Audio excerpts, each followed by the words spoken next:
both of your characters go through a pretty drastic downward spiral pretty quickly.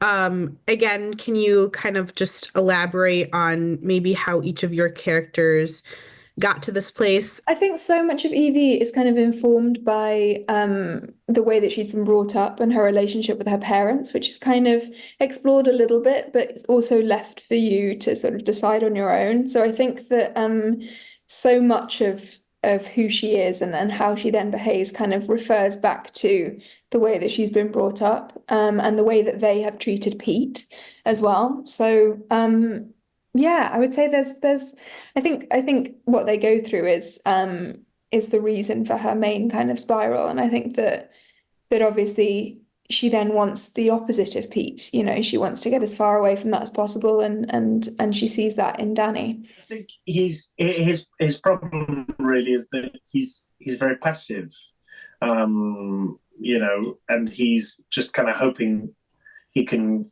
kind of just put his head under the blankets, and in the morning everything will be okay. But that's not the way it's really going, and he needs to take some responsibility and do something to kind of create the outcomes he'd want. But I think he's not even asking those questions, right? So for a long period of time, I think he's sort of happy enough, and he's floating.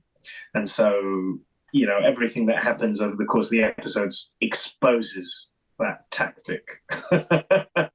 And I think leads him to a point where, without really having made, as he felt, without having made any choices, losing everything.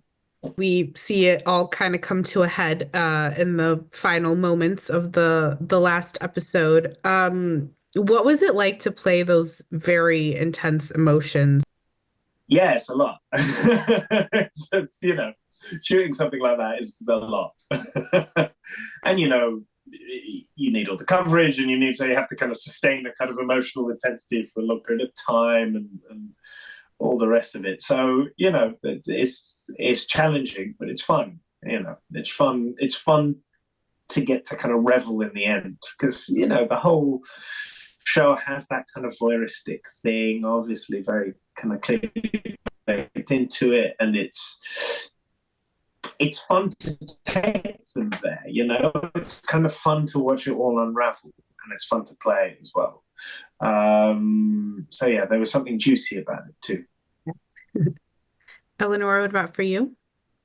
Yeah, I think for me it's that shooting the end sequences was always exciting, and something I was looking forward to. I think yeah, it's wild, it's crazy.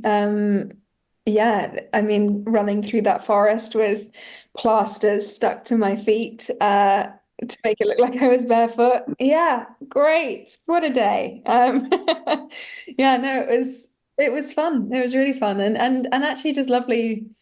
Any scenes that we had where it was just the four of us were kind of few and far between, but also just really nice,